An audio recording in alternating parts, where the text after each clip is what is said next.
friends, continuing to the chapter Many Lives, Many Masters. No, she was not ready to deal with my death. I see some bread, flat bread, very flat and thin. Are people eating the bread? Yes, my father and my husband and I, and the other people in the village. What is the occasion? It is some festival. Is your father there? Yes. Is your baby there? Yes. But she is not with me. She is with my sister.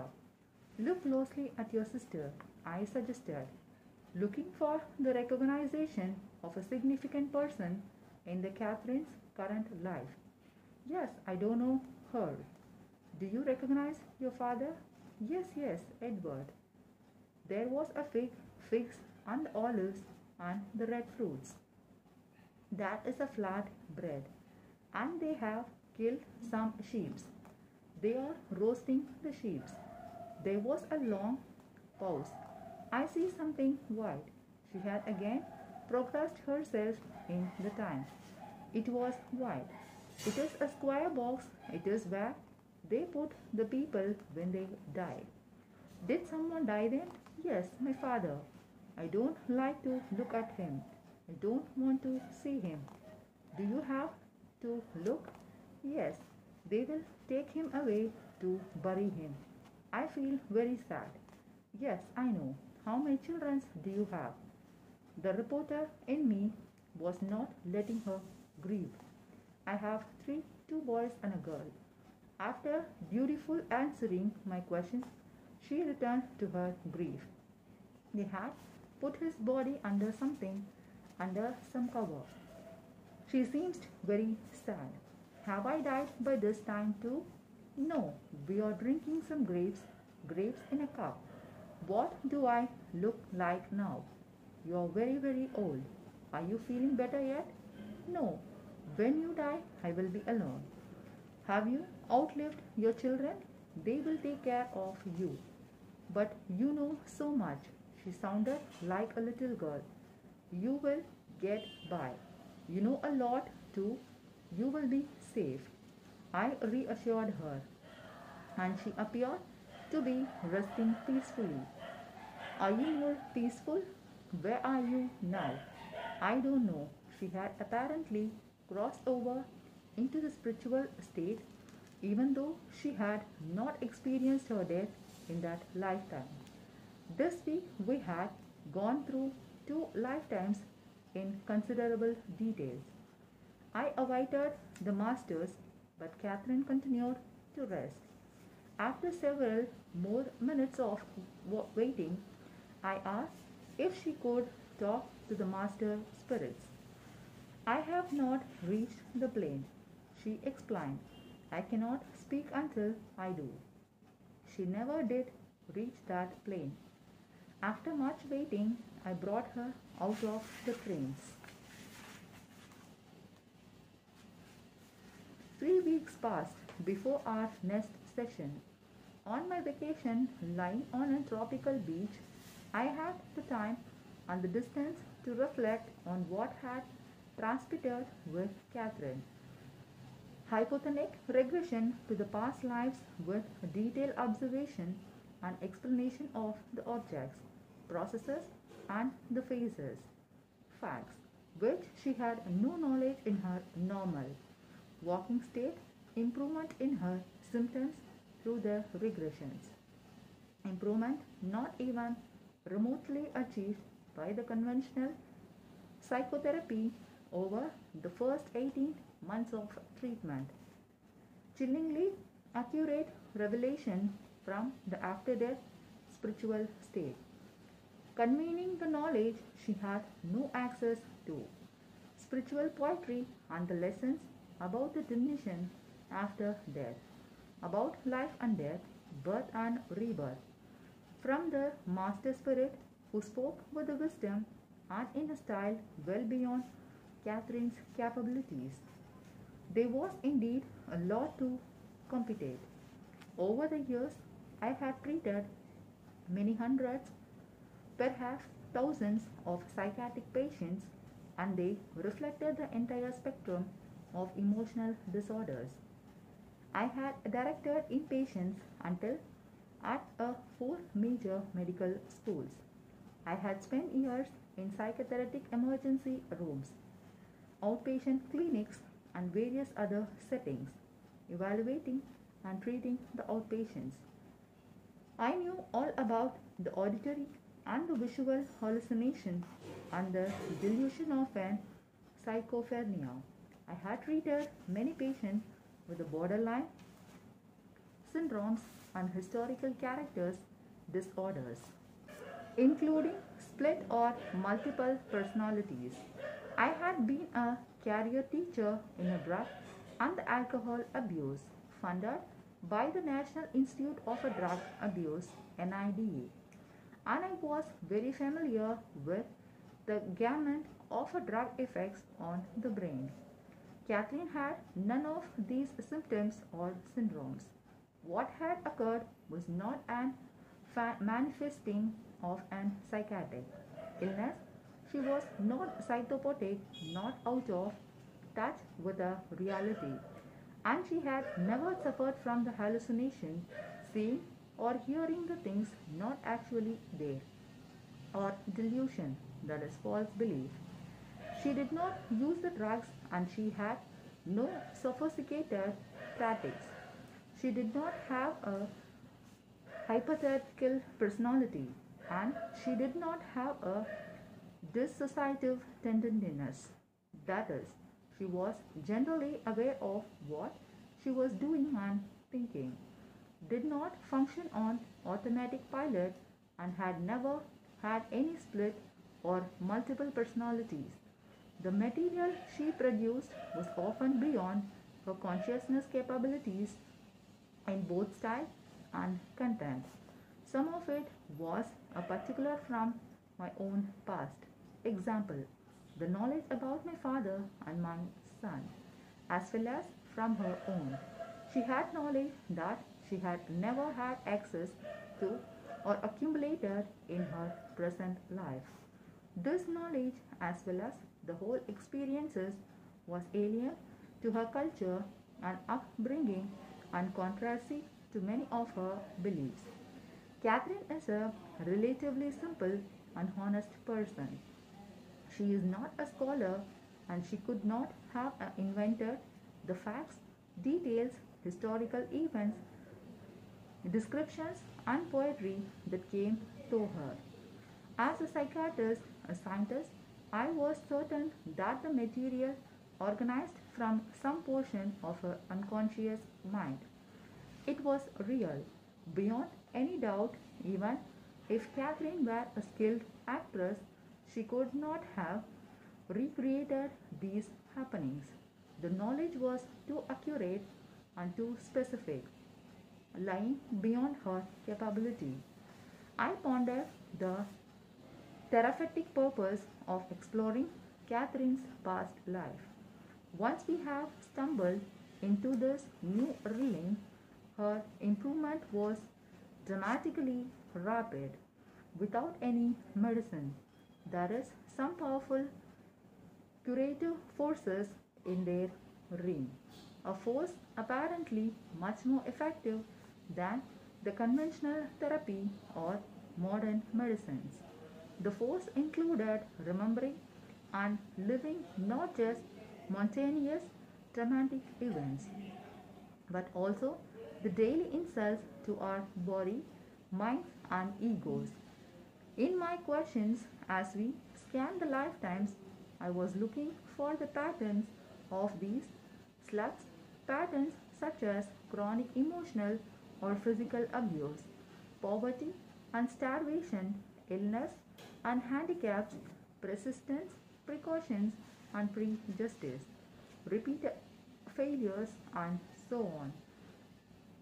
I also kept an eye out for those more piercing tragedies such as thermic death experience, rape, mass, casted for, or any other horrifying event that might leave a permanent imprint. The technique was similar to reviving a childhood in conventional therapy, except that the time frame was several thousand years rather than the usual 10 or 15 years. Therefore, my questions were more direct and more lending than in a conventional therapy.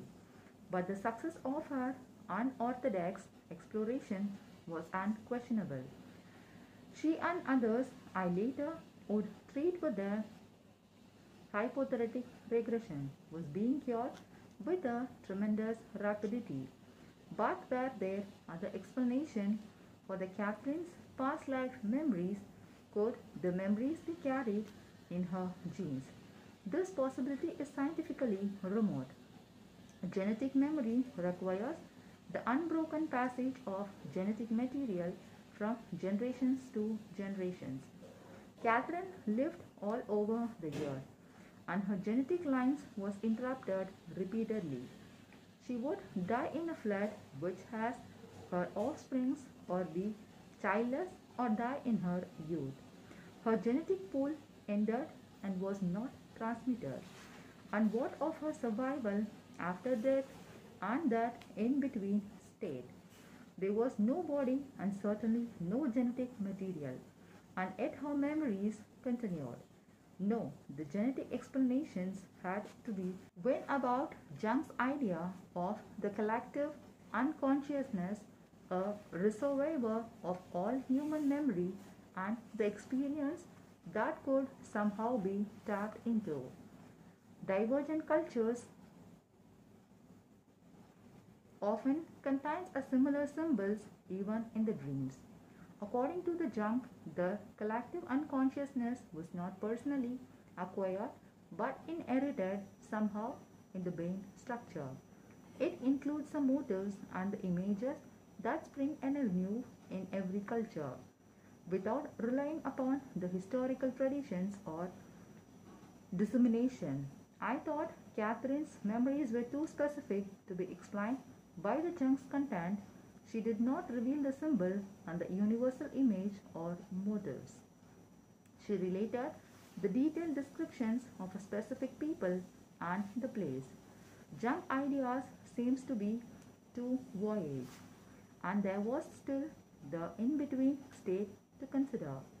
All in all, reincarnation made the most sense. Catherine's knowledge was not only deep and specific, but also beyond her consciousness capacity. She knew the things that could not be gleaned from a book and then temporarily forgotten. Her knowledge cannot have been acquired in her childhood and then similarly suppressed or repressed from the consciousness and then similarly suppressed. And what about the masters and their message? This came through the Catherine but was not of Catherine's. And their wisdom was also reflected in Catherine's memory of lifetimes. I knew that this information and these messages were true. I knew this is not only for many years of careful study of a people, their minds and the brains and the personalities, but I also knew this eventually even before the visit from my father and my son. My brain, with its years of careful scientific training, knew this, and my bones also knew. I see the pots with some type of an oil in them. Despite the 3 week haircuts, Catherine had quickly lapsed into a deep trance. She was enmeshed in another body in another time. There are different oils in the pots. It seems to be some type of an storehouse or a store place where they store the things. The pots are red made out of some type of an red earth. They have the blue bands around them, blue bands around the top. I see men there. They are the men in the cave. They are moving the jars and the pots around, stacking them up and putting them in a certain area. The heads are shaved. They have No hair on their heads. The skin is brown, brown skin. Are you there? Yes, I'm sealing up some of the jars with some type of a wax. Sealing the top of a jar with the wax. Do you know what the oils are used for? I don't know. Do you see yourself? Look at yourself. Tell me what you look like. She paused and she observed herself. I have a braid. There is a braid in my hair. I have some type of a long material garment on. It has a gold border around the outside. Do you work for these priests or the men with the shaved heads? It is my job to seal the jars with the wax. That's my job. But you don't know what the jars are used for. They appear to be in some religious ritual, but I'm not sure what it is. There is something anointing something on the heads, something on your heads and your hands. I see a bird, a gold bird that's around my neck. It is flat. It has a flat tail, a very flat tail, and it heads it pointing down to my feet. To your feet? Yes, that is the way it must be worn. That is a black sticky substances. I don't know what it is, where it is. It is a marble container. They use that too. But I don't know what for. Is there anything in the cave for you to read so that you can tell me the name of the country, the place where you live or the date? There is nothing on the wall. They are empty. I don't know the name. I progressed her in the time. There is a white jar, some type of a white jar. The handle on the top is gold, some type of a gold inlay on it. What is in the jar? Some type of an ointment. It has something to do with the passage into the other world. Are you the person to be passing now? No, it is no one I know. Is this your job too, to prepare people for this passage? No, the priest must do that, not me. We just keep them supplied with the ointments, the incense. About how old do you appear to be now? 16. Are you living with your parents? Yes, a stone house, some kind of a stone welding. It is not very large, it is very hot and dry. The climate is very hot. Go to your house. I am there. Do you see other people around in your family? I see a brother and my mother is there and a baby, somebody's baby. Is that your baby? No. What is the significance now? Go to something significant that explains your symptoms in your current lifetime. We need to understand. Is it safe to experience it to the event? She answered in a very soft whisper. Everything in the minute. I see people dying. People dying? Yes, they don't know what it is. An illness? Suddenly it dawned on me that she was again touched on an ancient lifetime. One that she had regressed previously. In that lifetime, a waterborne plague has killed the Catherine's father and one of her brother. Catherine had also, in this lifetime, a water-borne plague had killed Catherine's father and one of her brother. Catherine had also suffered from the illness, but she had not died from it. The people used the garlic and the other herbs to try word of the plague. Catherine had been upset because the dead was not being properly embalmed. But now we had approached that lifetime from a different angles. Does it have something to do with the water? I asked. They believe so. Many people are dying. I already knew the ending. But you don't die, not from this. No, I do not die. But you get sick. You will become ill. Yes, I'm very cold, very cold.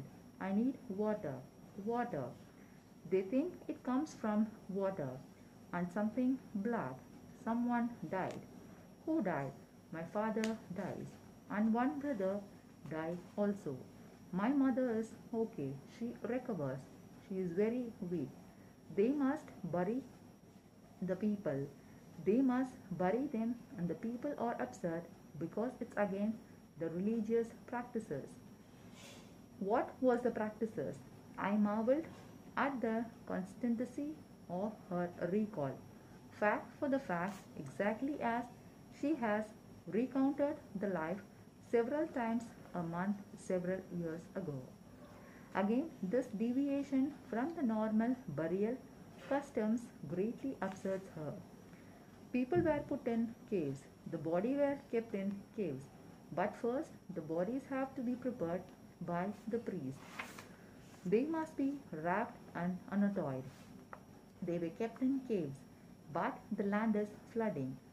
They saw the water is bad. Don't drink the water. Is that a way of treating it? Did anything work? We are given herbs, different herbs. The order, the herbs, and the smell, the odor. I can smell it. Do you recognize the smell? It's white. They hang it from the ceiling. It is like garlic. It hung around. The properties are similar. Yes, it is properties. You put it in your mouth, your ear, your nose, everywhere. The odor was strong. It was believed to block the evil spirit from entering your body.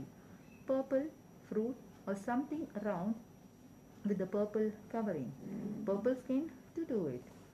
Do you recognize the culture that you are in? Does it seem familiar? I don't know. It is a purple, a fruit of some sort. Tannins. Would that help you?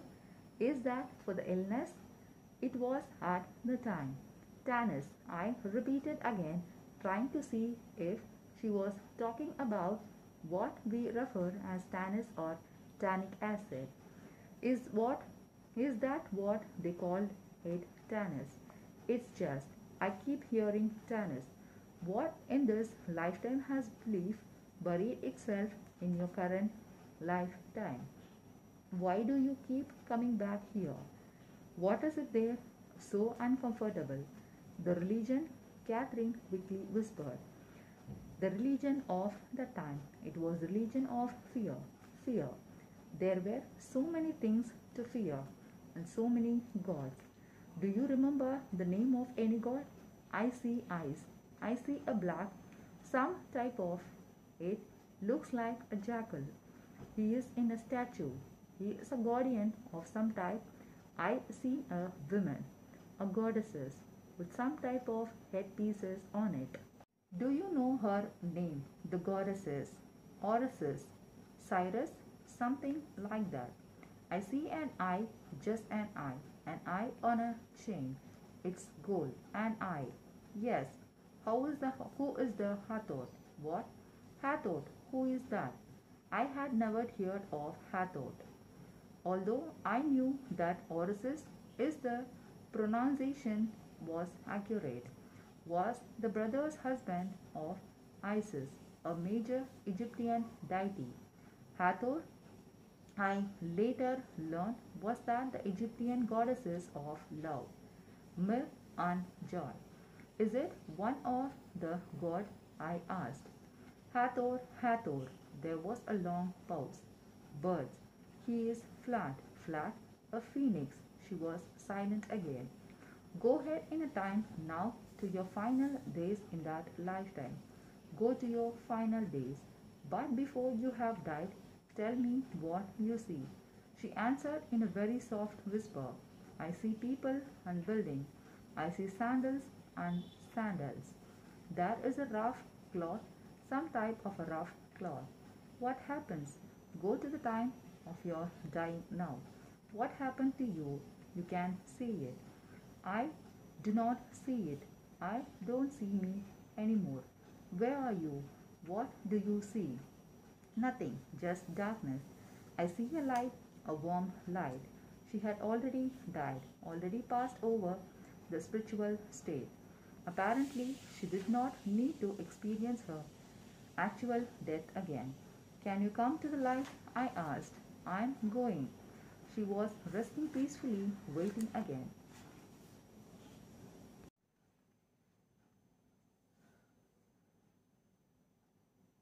Can you look backward now on the lesson of that lifetime? Are you aware of them yet? No, she whispered. She continued to wait. Suddenly she appeared alert, although her eyes remained closed, as they always did when she was hypnotic trances. Her head was turning from side to side. What are you seeing now? What is happening? Her voice was louder. I feel someone is talking to me. What do they say? Talking about the patient. One must have patience. Yes, go on. The answer came from the poet master. Patience and the timing. Everything comes when it must come. A life cannot be rushed, cannot be worked on a schedule as so many people want it to be. We must accept what comes to us at a given time and not ask for more. But life is endless, so we never die and we were nearly never born. We just pass through the different phases. There is no end. Humans have many dimensions, but time is not as we see time, but rather in the lesson that they are learned. There was a long pause. The poet master continued. Everything will be clear to you in the time, but you must have a chance to digest the knowledge that we have given to you already. Catherine was silent. Is there more I should learn? I asked. They have gone, she soft whispered. I don't hear anybody. Each week, another layer of an neurotic fear and anxiety was stripped away from Catherine. Each week, she appeared a bit more sincere, a bit softer and more patient. She was more confident, and people were drawn to her. Catherine felt more loving, and others gave her love back to her. The inner diamond that was her true personality and shining brilliantly for all to see. Catherine's regressions spanned millennia. Each time she entered a hypothetical terrain, I have no idea where the threads of her lives would emerge. From the prehistoric caves to the ancient Egypt to the modern times, she had been there. And all of her lives has been lovingly overseen, somewhere beyond the time by the masters. In today's session, she emerged in the 20th century, but not as Catherine. I see a full age as an air strip, some kind of an air strip. She whispered softly. Do you know where it is? I can't see. Alastian. Then more definitely Alastian. In France. I don't know. Just Alastian. I see the name Von Marx. Von Marx phonetics. Some type of a brown helmet or a hat. A hat with a goggle on it. A troop has been destroyed. It appears to be very remote area. I don't think there is a town nearby. What do you see? I see the building destroyed. I see buildings. The land is torn up from bombing. That is a very well hidden area. What are you doing? I'm helping them with the wounded. They are carrying them away. Look at yourself. Describe yourself. Look down and see what you are wearing. I have some type of an jacket on. I have the blonde hair. I have the blue eye. My jacket is very dirty. There are many wounded people. Are you trained to help with the wounded? No. Do you live there or were we bought there? Where do you live? I don't know. About how old are you? 35. Catherine herself was 29 and she had a hazel eye, not blue. I continued the questioning. Do you have a name? It is on the jacket. There was a wing on a jacket. I am a pilot. some type of a pilot. You fly the aeroplanes. Yes, I have to. Who makes you fly? I'm in a service to fly. That is my job. Do you drop the bombs too? We have a gunner on the plane. That's a navigator. What kind of a plane do you fly? Some type of a chopper plane. It has a four propeller. It has a fixed ring. I was amused because Catherine knew nothing about the aeroplanes. I wondered what she would think fixed wing meant. But like the making of butter or the embanking of a decedent, under the hypothesis she possessed a vast store of knowledge. Only a fraction of this knowledge, however, was available to her everyday, conscious mind. I pressed on. Do you have a family? They are not with me. Are they safe? I don't know. I am afraid. Afraid? They will come back. My friends are dying. Who are you afraid will come back? The enemy. Who are they? The English. The American Armed Force. The English. Yes. Do you remember your family? Remember it. There is too much confusion. Let's go back in the same lifeline back to the happier time before the war, the time with your family back at the home. You can see that. I know it is hard, but I want you to relax. Try and remember. Catherine paused, then whispered, I hear the name Eric. Eric, I see a blonde haired child, a girl. Is that your daughter? Yes, it must be. Margaret. Is she close to you? Yes, she is with me. We are on a picnic. The day is beautiful. Is anyone else there with you? Beside Margaret, I see a woman with a brown hair sitting on the grass. Is she your wife? Yes, I don't know her. She added, referring to a recognition of someone in the Catherine's present lifetime. Do you know Margaret? Look at Margaret closely. Do you know her? Yes, but I'm not sure how. I know her from somewhere else. It will come to you. Look into her eyes. It's Judy, she answered. Judy was presently Catherine's best friend. They had been in an instant rapport at their first meeting, and they had become a true friends, impellently trusting each other's, knowing the other's thought and needs before they were verbalized. Judy, I repeated. Yes, Judy. She looks like her. She smiles like her. Yes, that's good. Are you happy at home? Or are there any problems? There are no problems. Long pause. Yes, yes, it is a time of an unrest. There is a problem deep in the German government, the political structure. Too many peoples want to move into too many directions. It will eventually tear us apart. But I must fight for my country. Do you have a strong feeling for your country? Yes, I dislike war. I feel it is wrong to kill, but I must do my duty. Go back now, back to where you were, to the plane or to the ground, and the bombing, and at the war. It is later, the war has started. The English and the Americans are dropping the bombs near you. Go back. Do you see the plane again? Yes. Do you still have the same feeling about duty and killing and war? Yes, we will die for nothing. What? We will die for nothing. She repeated in a louder whisper. Nothing? Why for nothing? Is there no glory in it? No defense on your land or your loved ones? We will die for defending the ideas of a few people. Even though they were the leader of your country, they can be wrong. She quickly cut me off. They are not the leaders. If they were the leaders, there would be so much internal strife in government. Some people call them mad. Does this make sense to you? Power crazy. We must all be mad to be driven by them, to allow them to drive us, to kill people and to kill ourselves. Have you any friends left? Yes, there is still someone alive. Are there any that you are particularly close to? in your aeroplane crew? Are you gunner and your navigator still alive? I don't see them, but my plane wasn't destroyed. Do you fly again in the plane?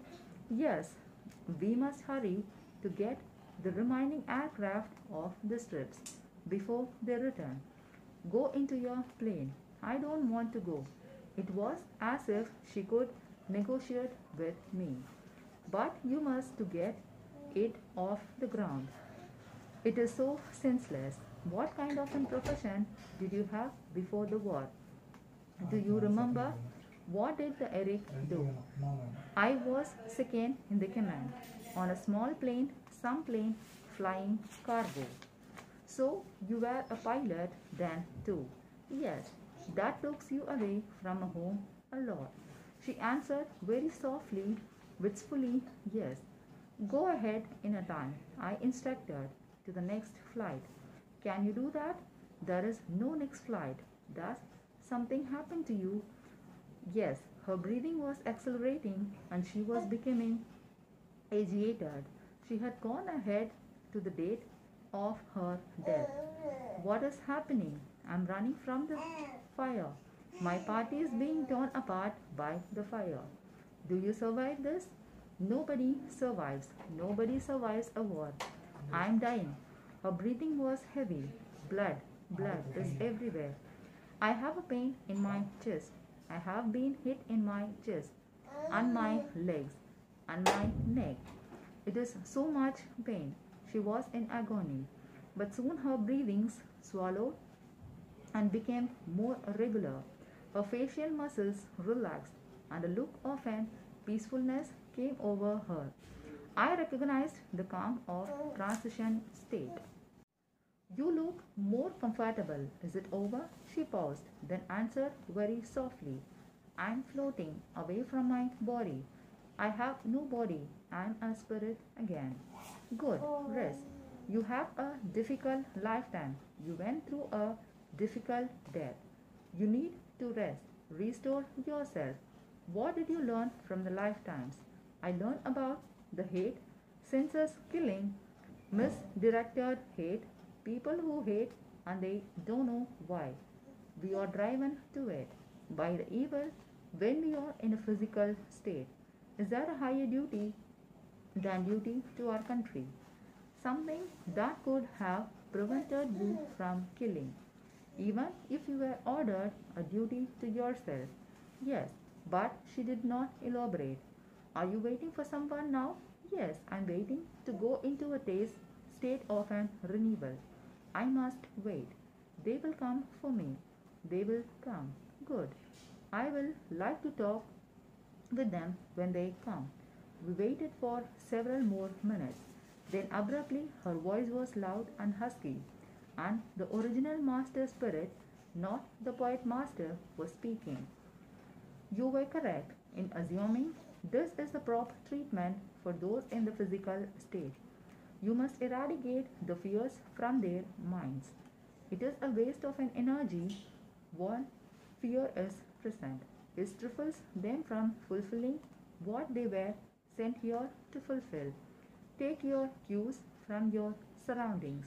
They must first be put into a level where they no longer can feel their body. Can you reach them? It is only on the surface that the troubles lie. Deep within their soul, where the ideas are created, that is where you must reach them. Energy, everything is energy. So much is wasted. The mountains, inside the mountains, it is quiet. It is calm at the center, but on the outside, it is where the trouble lies. Humans can only see the outside, but you can't go much deeper. You have to see the volcano to do if you have to go deeper inside. To be in the physical state is abnormal. When you are in a spiritual state, that is natural to you. When we are sent back, it is like being sent back to something we don't know. It will take us longer. In the spirit world, you have to wait and then you are renewed. There is a state of an renewal. It is a dimensional like the other dimensional, and you have almost succeeded in reaching the state. This caught me by the surprise. How could I be approaching the state of renewal? I have almost reached it. I asked in curiosity. Yes, you know so much more than the others. You understand so much more. Yes, you know so much more than the others. You understand so much more. Be patient with them.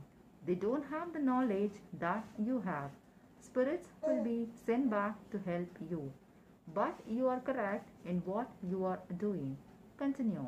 This energy must not be wasted. You must get rid of the fear. That will be the greatest weapon you have. The master spirit was silent. I pondered the meaning of this incredible message. I knew I was successfully getting rid of the Catherine's fear. But this message had a more global meaning. It was more than just a confirmation of the effectiveness of an hypothesis as a therapist tool.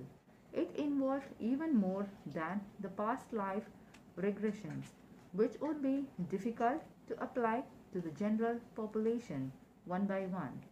No, I believed it concerned the fear of death, which is the fear deeper within the volcano, the fear of a death that hidden, constant fear that no amount of money or a power can neutralize. This is the core. But if the people knew that life is endless, so we never die, we were nearly really born, then this fear would dissolve. If they knew that they had lived the countless times before and would live a countless time again, how reassured they would feel.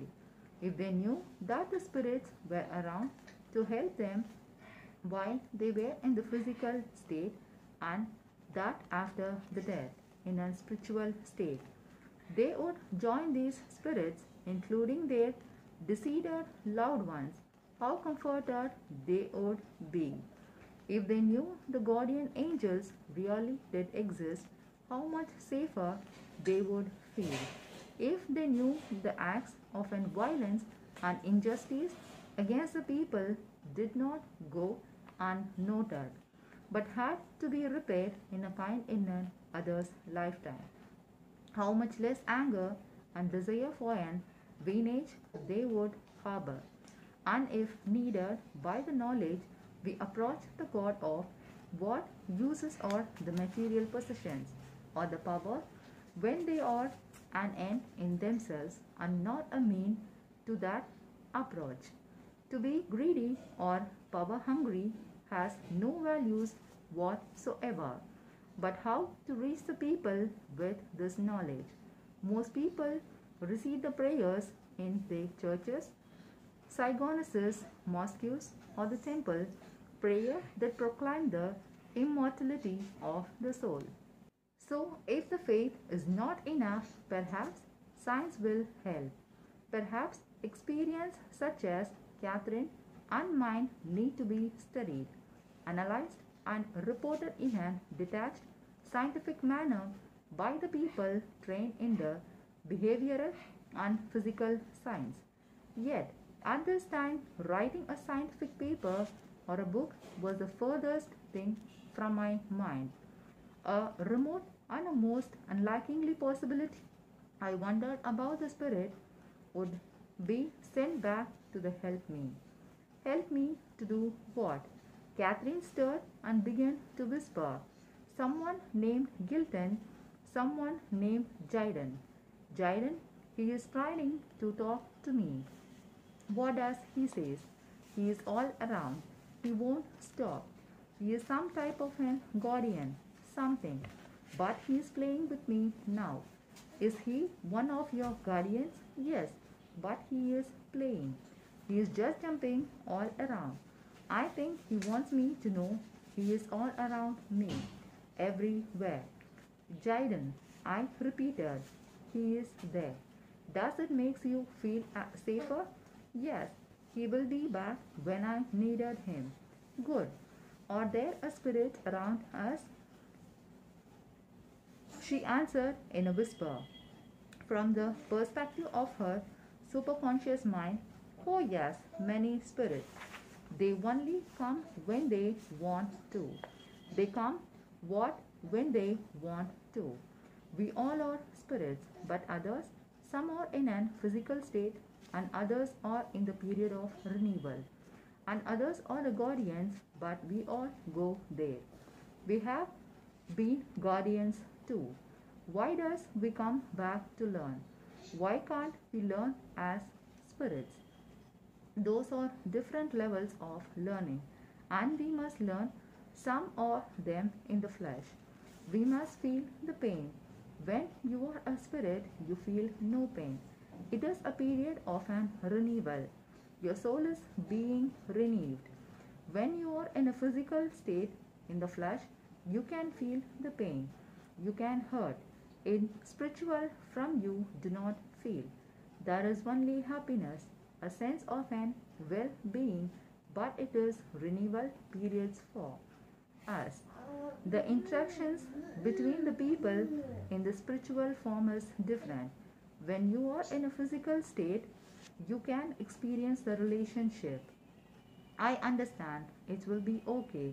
She had become silent again. Minutes passed. I see a carriage, she began. A blue carriage. A baby carriage. No, a carriage that you ride in. Something blue. A blue fridge on the top. Blue outside. Do horses pull the carriage? It has a big wheels. I don't see anybody in it, but just two horses hitched to it. A grey one and a brown one. The horse name is Apple, the grey one, because he likes apple. The other one name is Duke. They are very nice. They won't bite you. They have a big feet, a big feet. Is that a mean horse too? A different horse? No, they were very nice. Are you there? Yes, I can see his nose. He is so much bigger than I am. Is that a mean horse too? A different horse? No, they were very nice. Are you there? Yes, I can see this nose. He is so much bigger than I am. Do you ride the carriage? By the nature of her responses, I knew she was a child. These are the horses. There is a boy there too. How old are you? Very little. I don't know. I don't think that I know how to count. Do you know the boy? Your friend? Your brother? He is a neighbor. He is there for some party. They are having a wedding or something. Do you know who is getting married? No. We are told not to get dirty. I have a brown hair, shoes, that buttons on the side all the way up.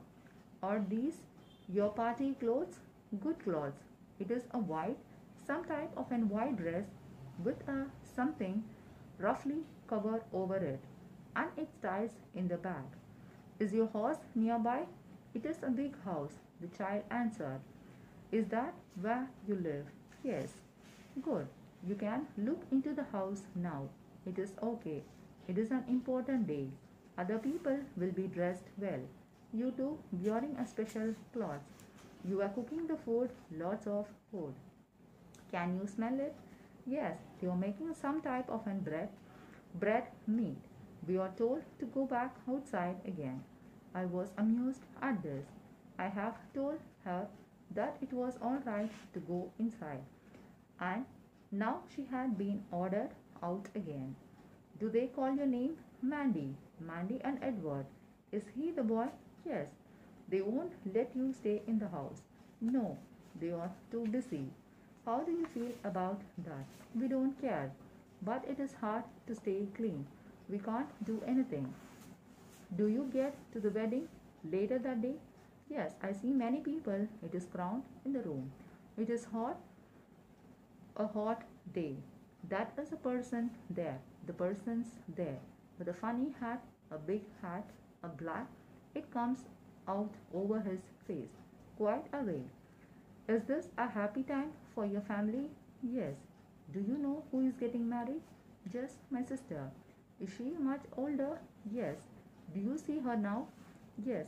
She is wearing her wedding dresses. Yes. Is she pretty?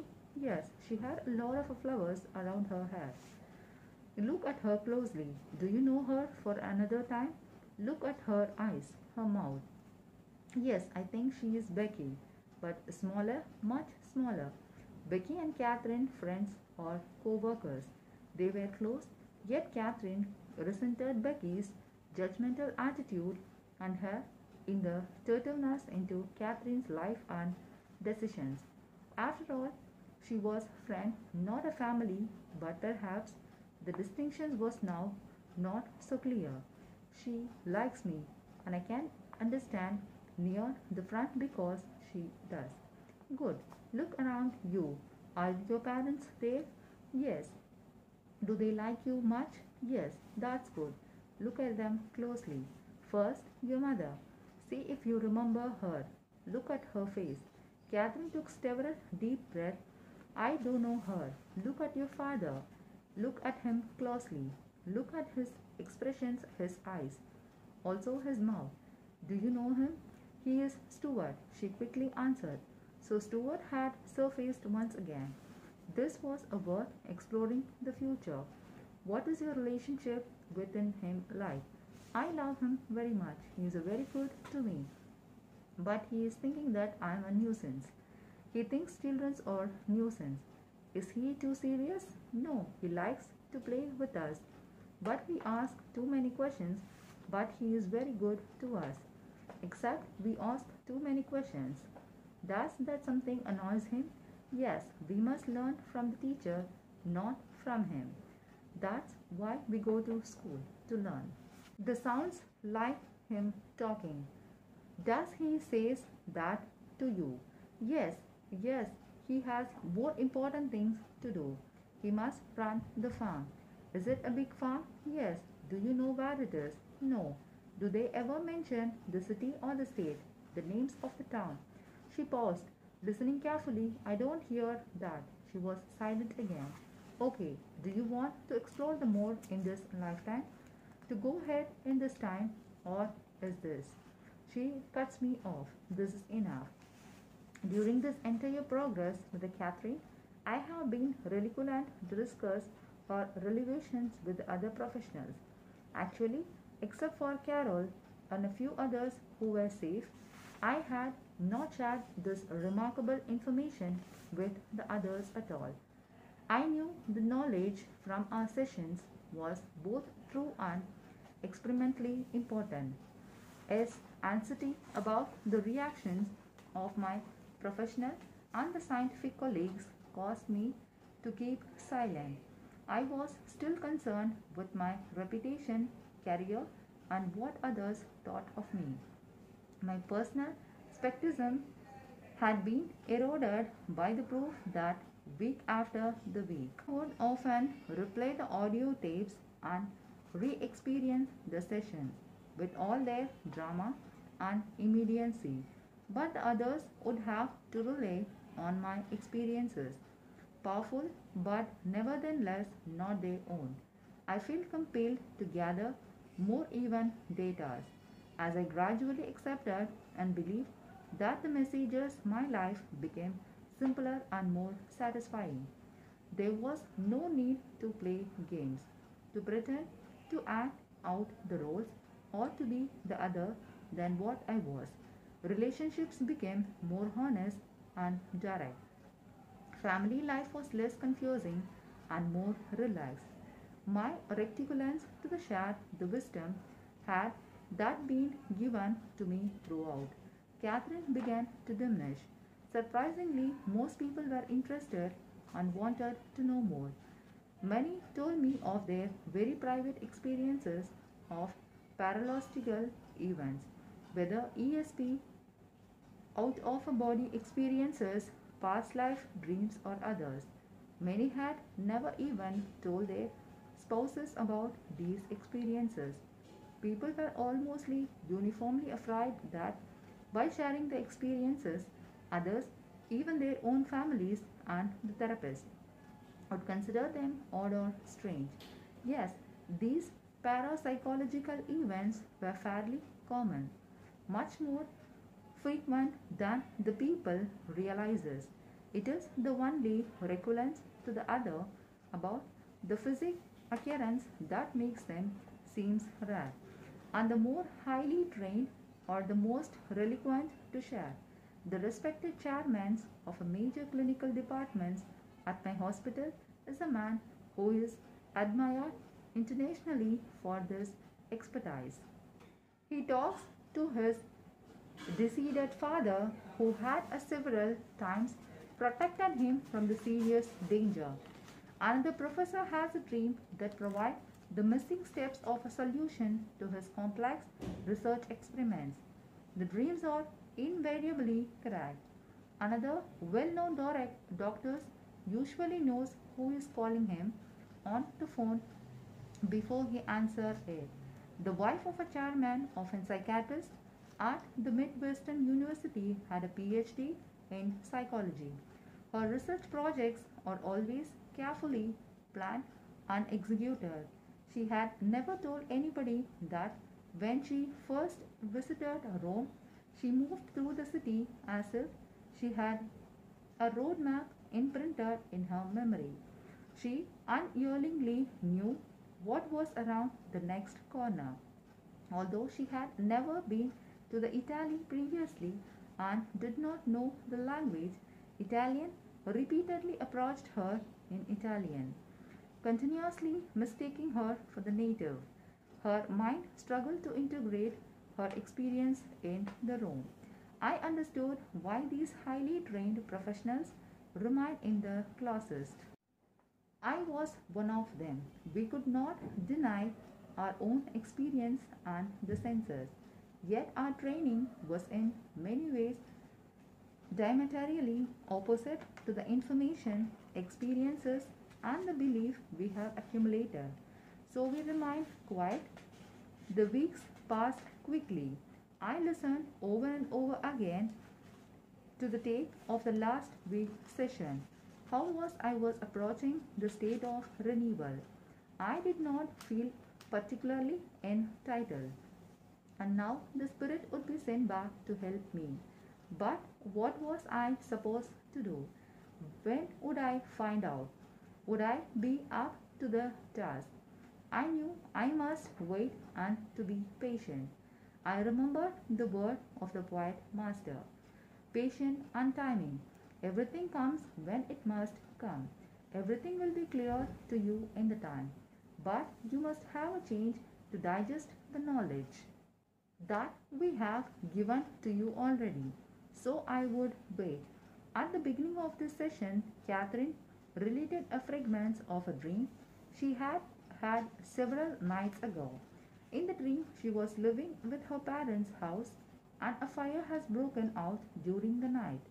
She was in control and helping to evacuate the house, but her father was dwindling and seemingly indifferent to the urgency of the situation. She rushed him outside. Then he remembered something he had left in the house, and he sent Catherine back into the raging fire to retrieve the object. She could not remember what it was. I decided not to interrupt the dream yet, but to wait and see if the opportunity would arise while she was hypnotized. She quickly entered a deep hypnotic trance. I see a woman with a hood over her head, not covering her face, just on her hair. Then she was silent. Can you see that now? The hood. I lost it. I see somewhat of a black material, brocade material with a gold design on it. I see a building with some type of structural points on it. Why? Do you recognize the building? No. It is a large building. No. There is a mountain in the background with some snows on the top of it. But the grass is green in the valley where we are at. Are you able to go into the building? Yes, it is made of some type of a marble, very cold to touch. It is some sort of a temple or religious building. I don't know. I thought it might be a prison. Prison, I repeated. Are there people in the building around it? Yes, some soldiers. They have a black uniform, black with gold shoulders pad, gold tassels hanging off, black helmets with some type of gold, something pointed and gold on the top of the helmet, and a red sash around the waist. Are there any soldiers around you? Maybe two or three. Are you there? In somewhere, but I am not in the building. But I am nearby. Look around. See if you can find yourself. The mountains are there, and the grass, and the white buildings are there. The other buildings, true. If there are other buildings, they are not situated near this one. I see one isolated with some type of an wall built behind it, a wall. Do you think it is a fort or a prison or something like that? It might be, but it is very isolated. Why is that important to you? Do you know the name of a town or a country where you are, where the soldiers are? I keep seeing Ukraine. Ukraine, I repeated, fascinated by the diversity of her lifetimeness. Do you see yours? Does that comes to you, or a period of a time? 1717, she answered hesitatingly, then corrected herself. 1758, 1758. There are many soldiers. I don't know what their purpose is. With a long sword that curves. What else do you see or hear? I inquired. I see a fountain where the water, the horses. Do the soldiers ride horses? Yes. Or the soldiers know by any other name? Do they call themselves anything special? She listened. I don't hear that. Are you among them? No. Her answer were again a childish, short, and often a monosyllabic. I have to be very active interviewer. But you're seeing them nearby. Yes. Are you in the town? Yes. Do you live there? I believe so. Good. See if you can find yourself and where you live. I see some very ragged clothes. I see just a child, a boy. His clothes were ragged. He is cold. Does he have a home in the town? There was a long pause. I don't see that, she continued. She seems to be having some difficulty connection with his lifetime. She was somewhat vague in her answers and somehow unsure. Okay, do you know the boy's name? No. What happened to the boy? Go with him. See what happens. Someone he knows is a prisoner, a friend or relative. I believe it is his father. Her answers were brief. Are you the boy? I am not sure. Do you know how he feels about his father being in prison? Yes, he is very afraid. Afraid they might kill him. What has his father done? He has stolen something from the soldiers, some paper or something. The boy doesn't understand completely. No, he might never see his father again. Can he get to see his father at all? No.